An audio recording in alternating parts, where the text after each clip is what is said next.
नमस्कार। एंटी खबर, हर न्यूज पर हमारी नजर। आरवत 26 जनवरी 2026 विशेष रिपोर्ट। आरवत स्थित सियोन स्टार किड्स कॉन्वेंट में 77वां गणतंत्र दिवस इस कदर धूमधाम से मनाया गया कि पूरा विद्यालय परिसर तिरंगे की शान, देशभक्ति के जोशीले नारों और राष्ट्रप्रेम की गरिमा से सराबोर हो उठा। सुबह से ही बच्चों, शिक्षकों और अभिभावकों में उत्साह देखते ही बन रहा था।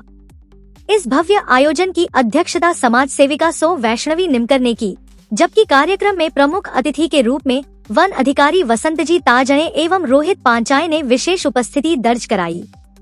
साथ ही सियोन बहुउद्देशीय समाज विकास संस्था के सचिव श्री चंद्रशेखर पडगेलवार, पालक शिक्षक समिति के उपाध्यक्ष श्री मंगेश दुधे, सचिव सौ संध्याताई दुधे तथा आरवत गांव के पुलिस पाटिल श्री सचिन दुधे की मौजूदगी ने कार्यक्रम को और भी गरिमामय बना दिया। ध्वजारोहण का गौरवशाली क्षण तब आया जब सौ वैष्णवी निमकर के करकमलों से तिरंगा शान से फहराया गया और वातावरण वंदे मातरम व भारत माता की जय के नारों से गूंज उठा। विद्यालय के प्राचार्य श्री वैभव मोड़कवार ने जोशीले अंदाज में प्रास्ताविक भाषण देकर कार्यक्रम की शुरुआत की।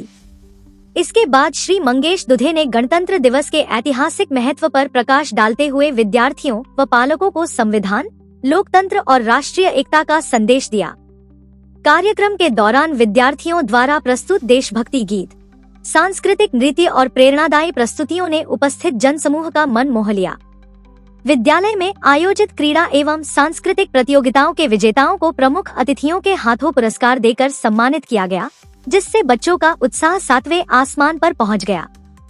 कार्यक्रम का सशक्त व प्रभावी संचालन प्राचार्य वैभव मोड़कवार ने किया, जबकि पूजा कामदी मैडम ने अंत में सभी अतिथियों, शिक्षकों, पालकों और विद्यार्थियों का आभार प्रदर्शन किया। देशभक्ति, अनुशासन और राष्ट्रप्रेम के जबरदस्त तड़के के साथ यह आयोजन आरवत के इतिहास में एक यादगार अध्याय बन गया। काही देश आहे त्याच्यामध्ये एक उदाहरण आहे ऑस्ट्रेलियाचं। ऑस्ट्रेलिया हा देश आहे, त्याच्यात राज्यघटना ही खूप छोटी आहे, 9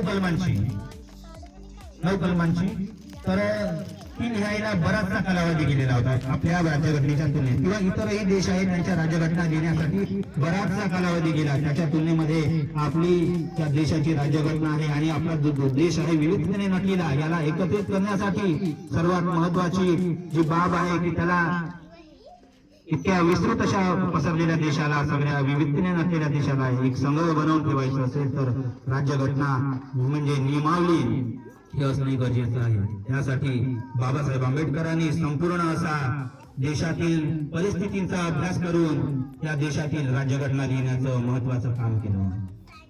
कार्यक्रमाचे सर्व सन्माननीय अतिथी श्री वसंत महादेवराव ताजणे, रोहित पांचाळ सर आणि समस्त पदाधिकारी, तसेच सियोन कॉन्व्हेंट आणि वृद्धाश्रमाचे सर्व सन्माननीय मेंबर यांना मी माझा सादर प्रणाम करून आपल्या सगळ्या आजचा कार्यक्रम आपण कशासाठी जमलो आहोत हे सगळ्यांना माहिती आहे, त्याच्यामुळे मी त्याच्यामध्ये वेळ न घालवता मला आपला आजचा गणतंत्र दिवस जो आहे त्याच्यामध्ये आपला भारत जो आहे तो एकात्मतेचं प्रतीक आहे, अखंडतेचं प्रतीक आहे।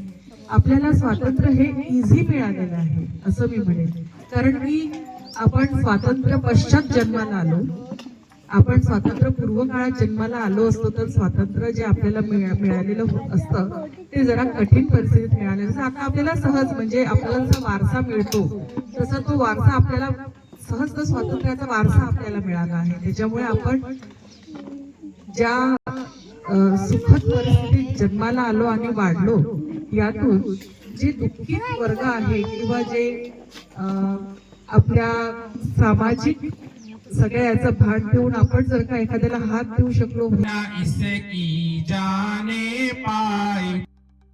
बल्लाशा से स्यूदा शर्मा की रिपोर्ट।